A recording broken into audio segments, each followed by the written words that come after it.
네, 1학년 한국사 시간입니다. 본래 선생님은 얼굴을 드러내고 수업을 하지만 눈치챌 친구들도 있겠지만 선생님이 지금 몸이 좀 안 좋습니다. 감기에 심하게 걸려서 몰골이 말이 아니에요. 따라서 선생님이 오늘은 목소리만으로 여러분들과 만나볼 테니까 여러분들이 너그러운 마음으로 이해를 해줬으면 좋겠습니다.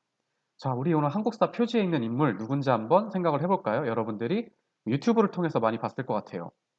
그렇죠. 선생님도 굉장히 어렸을 때, 한 유치원 때, 어린이집 때 했던 드라마에 궁예 역할을 하셨던 김영철 아저씨가 나왔네요. 그쵸?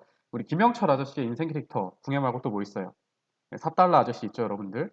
여러분들은 4달러 아저씨를 더 잘 알고 있을 것 같은데, 오늘은 이 여러분들이 잘 알고 있는 이 궁예라고 하는 캐릭터가 아니죠. 이제 궁예라고 하는 역사적 인물을 시작으로 해서 후삼국이라고 하는 것이 어떻게 정립이 되었고, 또 어떻게 후삼국을 고려가 통일했는지, 그리고 고려가 통일 후에 어떻게 나라의 기틀을 다졌는지에까지에 대해서 배워보도록 하겠습니다.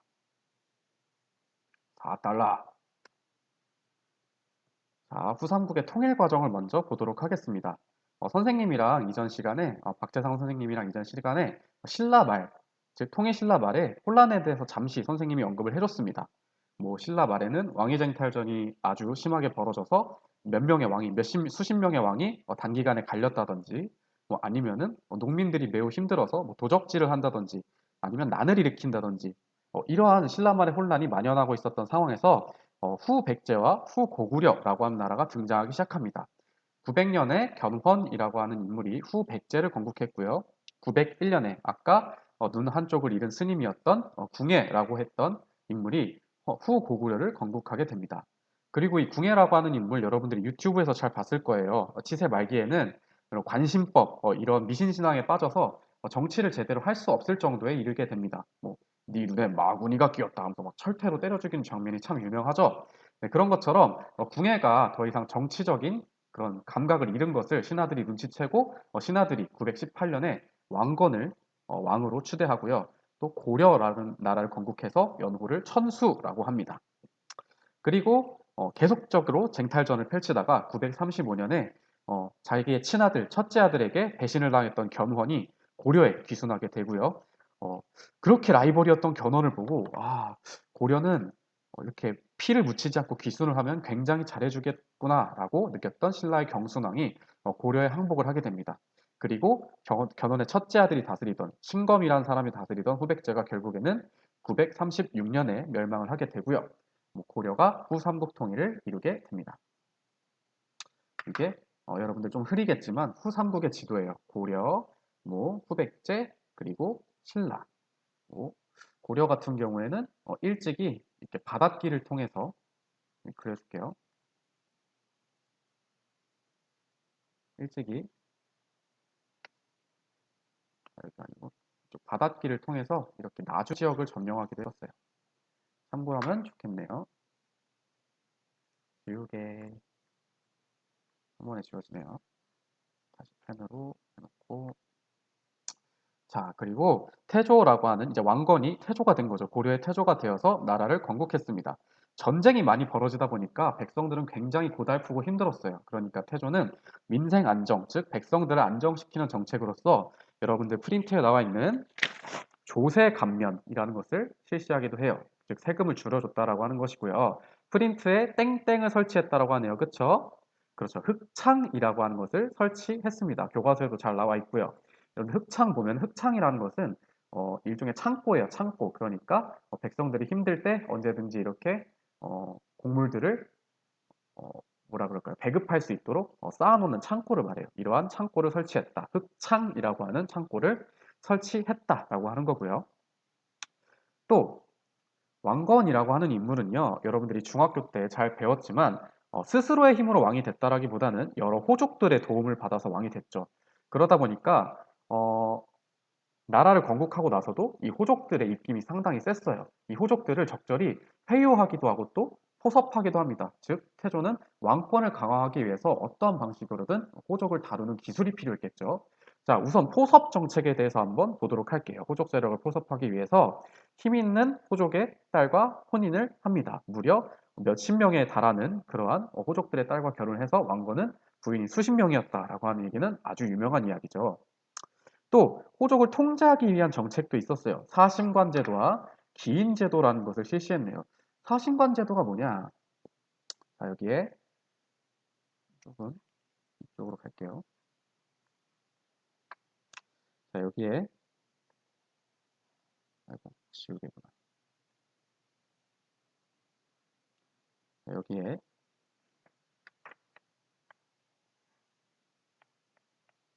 왕이 있어요. 왕이 있고 여기 지방 아이고, 호족이 있어요. 호족이 너무 작게 그렸다. 잠깐만요.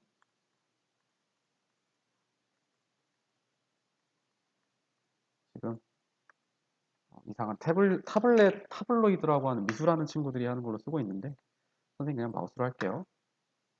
여기 호족이 있어요.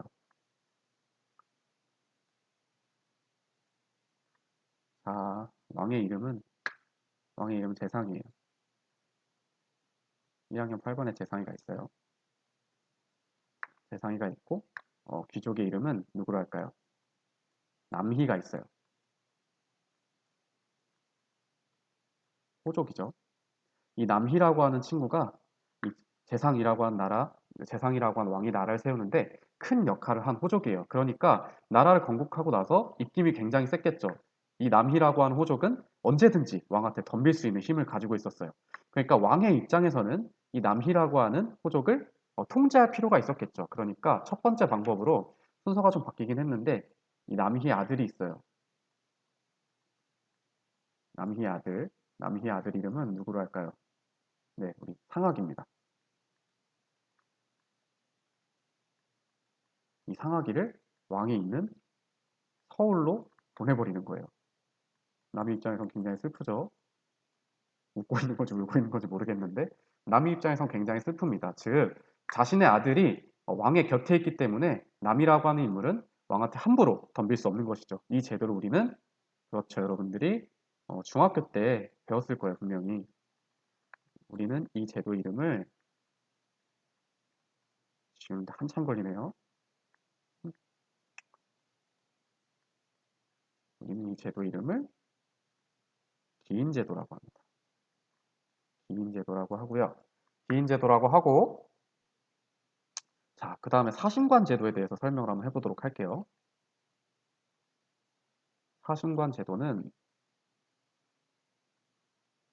아유 한참 걸린다. 주어져라. 선생님이 몸이 좀 괜찮아지면은 여러분들의 시간 절약을 위해서 편집을 하도록 하겠습니다. 근데 편집을 하지 않고 이러한 말이 그냥 올라갔다라고 하는 건 선생님이 많이 아프다는 뜻이에요. 이해해 주세요. 자, 사신관 제도에 대해 한번 설명을 해볼게요. 사신관이라고 하는 것은요. 자, 드디어 우리 남이가 호족이었던 남이가 수도에 올라가서 장관이 되었어요. 박수 한번 칠까요? 남이가 장관이 되었는데 옆에 있던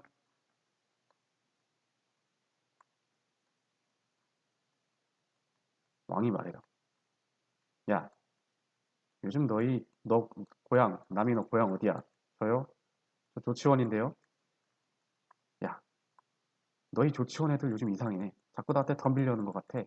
네가 좀 통제해봐. 제가 왜요? 라고 처음엔 했겠죠. 내가 왜요? 라고 했으면은 조치원 애들이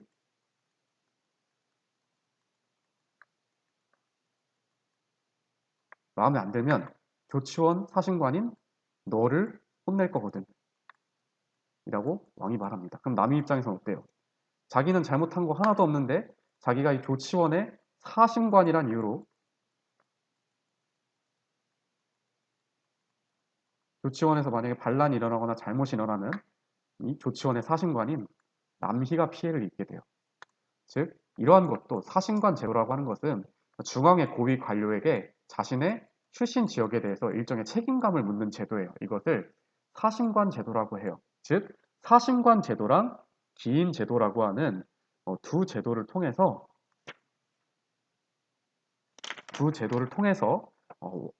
일종의 호족을 통제하려고 했다라고 하는 거 여러분들이 잘 알고 있었으면 좋겠습니다.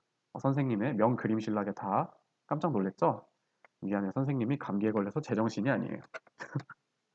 자, 그리고 태조는요, 나라 이름도 고려잖아요. 그쵸? 딱 봐도 어느 나라를 계승한 것 같아요. 그렇죠. 고구려를 계승했어요. 그러니까 북진 정책, 즉 북쪽으로 나아가는 정책을 굉장히 건국 초부터 시작하게 됩니다.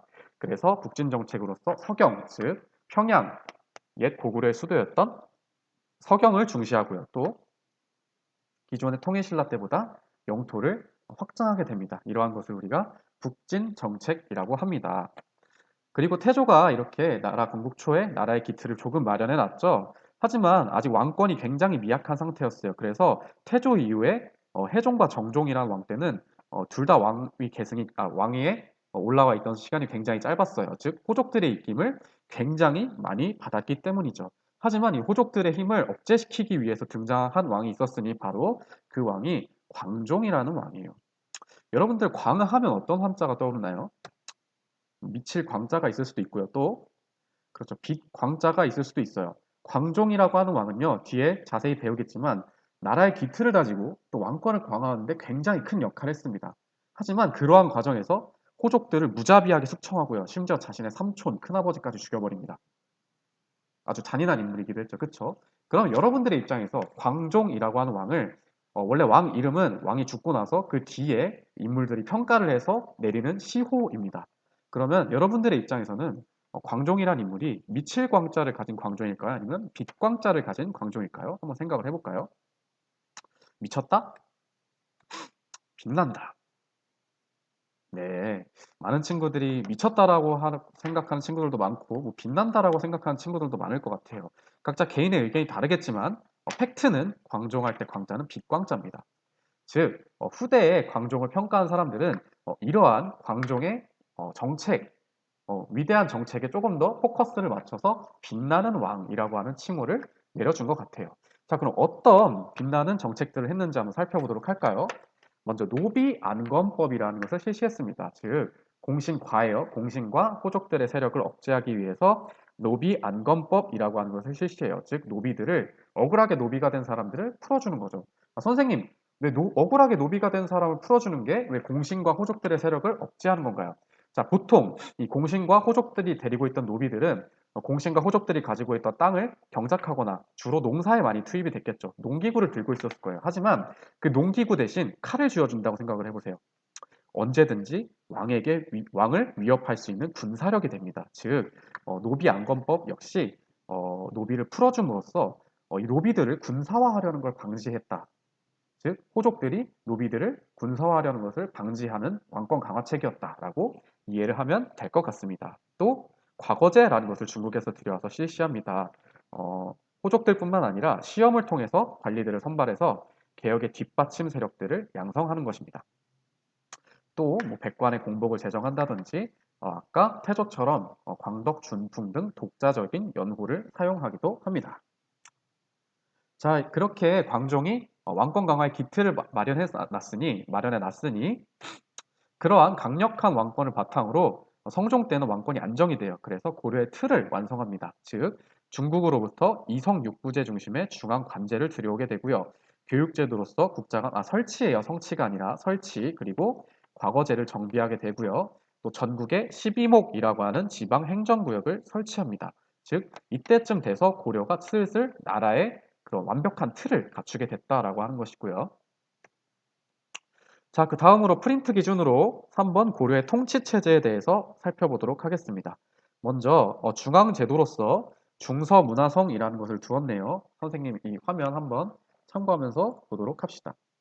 중서문화성이라는 걸 뒀고요. 중서문화성에서 정책을 심의 결정, 장관인 문하시중이 국정을 총괄한다라고 했던 거죠. 그 빈칸은 중서문화성이죠. 그리고 그 밑에 상서성이 있고요. 상서성 밑에는 이렇게 6개의 부서가 있었습니다. 그리고 중추원이라고 하는 기구가 있네요. 중추원은 군사 기밀과 그리고 왕의 명령을 전달하는 역할을 했고요. 어사대는 그 관리들의 비리를 감찰하는 역할을 했습니다. 그리고 삼사는 돈과 관련된 업무, 회계 역할을 했고요. 이쪽 표에는 안 나와 있지만 프린트에 나와 있는 중앙제도 안에 대간을 보도록 합시다. 대간은 왕에게 쓴소리를 하는 그러한 직책을 말해요. 이 쓴소리를 하는 직책은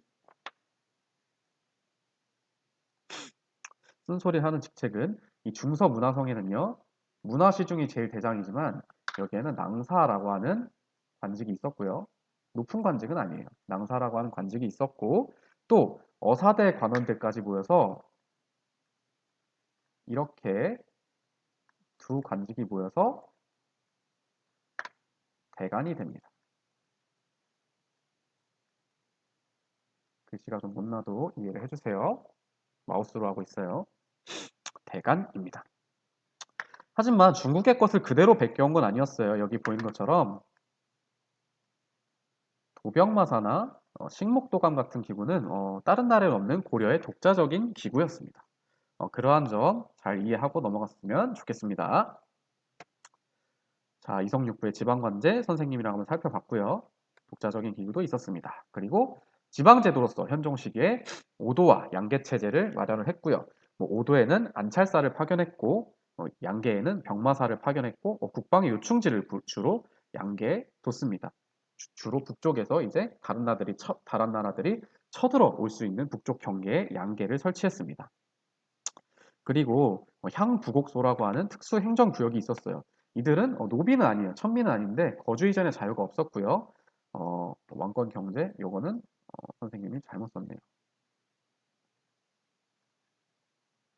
잘못 썼어요. 요거는 지워주세요. 왕권 경제 아닙니다.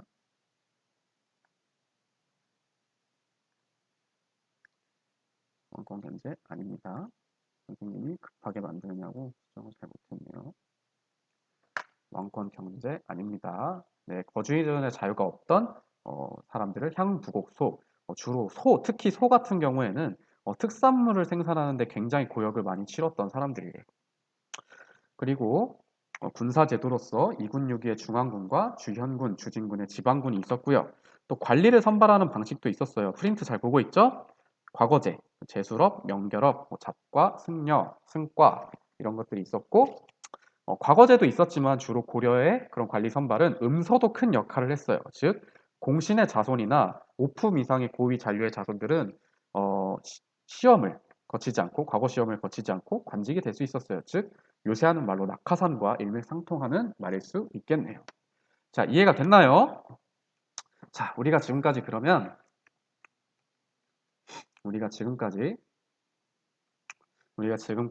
후삼국이라고 한 나라가 어떻게 성립이 되었고 또 어떻게 통일이 되었고 태조라고 하는 왕이 나라 초반에 기틀을 어떻게 토대를 다졌고 광종이라고 하는 왕이 어떠한 과정을 통해서 왕권을 강화했으며 또 그런 강력한 왕권을 바탕으로 왕에 즉위했던 성종이라고 하는 왕이 어떻게 고려의 기틀을 완성했는지까지 대해 알아봤고요. 또 고려라고 하는 나라가 어떠한 제도들, 중앙제도, 지방제도, 군사제도, 관리선발제도를 통해서 굴러갔는지까지에 대해 배워봤습니다. 여러분들 많은 내용이지만 여러분들이 잘 이해했을 것 같아요. 선생님이 감기에 걸려서 목소리도 굉장히 작고 또 많이 버벅이기도 했고 PPT도 굉장히 성급하게 만들어서 여러분들에게 미안하게 생각합니다. 다음 시간엔 선생님도 여러분도 씩씩한 모습으로 만나도록 합시다. 알겠죠? 알겠죠, 여러분들? 목소리 큰 거 보니까 잘 할 것 같아요. 자, 그러면 다음 시간에 보도록 합시다. 안녕.